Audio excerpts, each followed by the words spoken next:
So picking back up from where we left off, we're going to look at motion graphs. So we've already seen that velocity is the slope or gradient of a displacement time graph, and that acceleration is the gradient of a velocity time graph. And I've just emphasized that below. So we've got displacement here and time here, and this is the displacement time graph. And again, we've seen that if this is our graph of velocity, is our graph of displacement against time, then we've got a nice constant slope here, which means we have a constant velocity, with v just giving by our change in displacement divided by our change in time.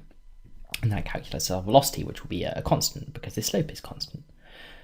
And the same works for velocity versus time to find acceleration, and if you have a curved line, then you simply find the gradient at each point to find your instantaneous velocity at that point. But can we go the other way?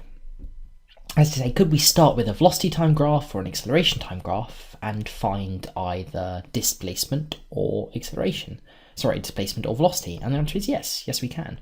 So let's just sketch a velocity against time graph, and we're going to make this deliberately curved. And you see that this is a velocity time graph, but we're not going to try and find the acceleration from here, find the slope. We're going to try and find the displacement. And can we do that? The answer is yes, we can. It turns out actually that the area underneath a velocity time graph is the displacement travelled by a particle in that time. So let's sketch that on. If this is the area under the graph, the area under a velocity time graph is our displacement, and we're going to show you why that is. So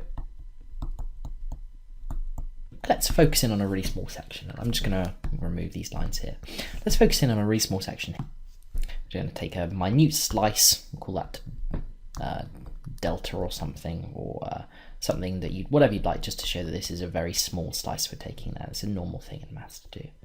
So we're going to consider this really, really small slice with this delta t and this tiny change in delta v. And so then we're gonna consider basically treating this point as if it's a straight line. And we can really do that because if we break this curve up into small enough pieces, we can approximate the gradient of each of them by a straight line, just as we...